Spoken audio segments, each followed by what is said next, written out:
Jesus disse ainda: Eu digo a vocês que se alguém afirmar publicamente que é meu, então o Filho do Homem também afirmará diante dos anjos de Deus que essa pessoa é dele. Mas aquele que disser publicamente que não é meu, o Filho do Homem também dirá diante dos anjos de Deus que essa pessoa não é dele. Quem falar contra o Filho do Homem será perdoado, porém quem blasfemar contra o Espírito Santo não será perdoado.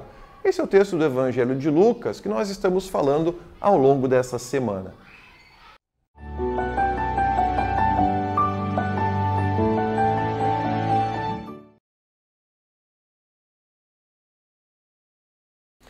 Olá, tudo bem com vocês?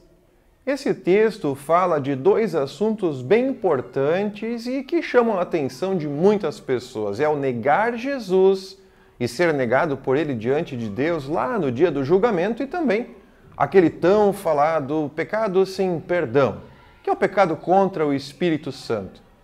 Na verdade, essas duas coisas são exatamente a mesma.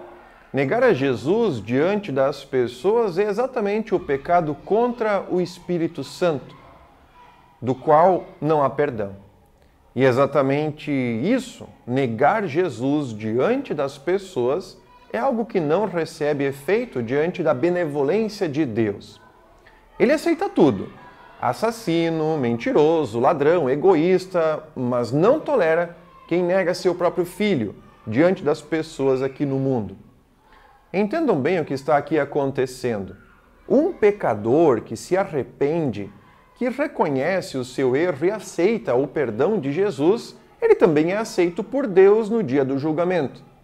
Mas aquele que, portanto, não aceita Jesus aqui no mundo, por consequência também, não reconhece seus pecados, também não vai querer se arrepender, então, é claro, não vai querer o perdão.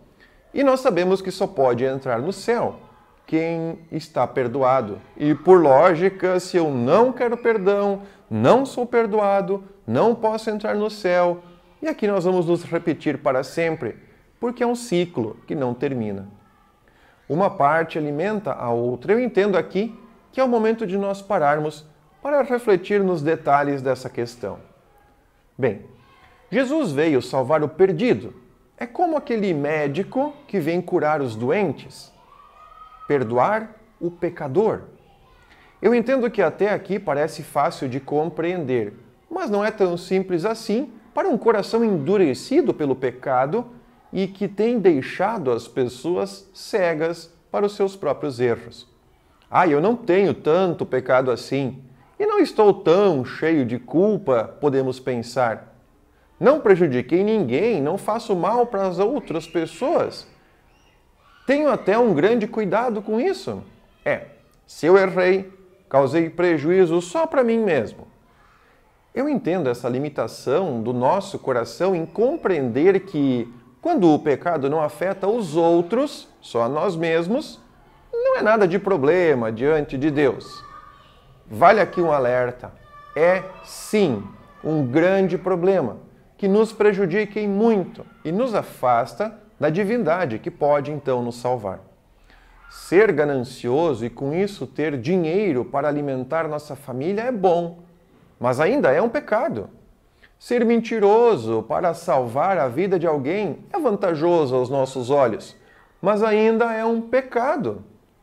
Dar dinheiro para a igreja em nome da nossa vaidade e do nosso orgulho é bom para quem recebe, e a oferta, por mais que seja importante, ainda assim é um grande pecado. Não fez mal para ninguém. Eu entendo. É aí que as coisas se perdem. O pecado não deixa de ser condenatório, de nos levar para a perdição eterna, só porque os fins justificam os meios? Pois é. Vamos roubar e matar a fome do mundo? Assim pensava um personagem antigo da história chamado Robin Hood, que roubava dos ricos e dava para os pobres. Parecia na história muito nobre, mas ele era um ladrão e continua sendo. Isso nós vemos em alguns locais onde bandidos dão vantagens para quem participa do seu grupo, mas ainda assim continua sendo contra a lei, é um crime. Um erro não pode justificar outros e passar por alguma coisa boa. Diante de Deus, todos os nossos pecados precisam de reconhecimento. E o arrependimento, o perdão para a salvação. Eu preciso me arrepender de todos os meus pecados a fim de que eu seja salvo. As outras pessoas que estão ao meu redor, que eu supostamente estou tentando ajudar, elas também precisam se arrepender, porque quem tira vantagem de um pecado, bem, é tão pecador quanto. E vejo que não é só arrependimento e confissão, mas é definitivamente parar de pecar. E é aqui que está o pior de tudo. Mas então aquela vantagem que eu recebo sonegando impostos, roubando, sem ninguém perceber, mentindo com uma história que aumenta o meu prestígio, tudo isso deve ser deixado de lado? Eu tenho que parar de fazer isso que para mim é tão bom? É bem assim. Arrependimento acontece em 3 formas. É como os mandamentos de acordo com o catecismo: freio, espelho e norma. Primeiro, eu preciso parar de pecar. Depois, enxergar e reconhecer minha situação. E a partir daí, tomar outro rumo, melhorando. Do contrário, é só fingimento. E assim, não vai haver nada de bom que venha de Deus para a nossa salvação. Arrependam-se dos seus pecados e sejam salvos. Esse é o apelo de Jesus e de todo o trabalho da igreja aqui no mundo.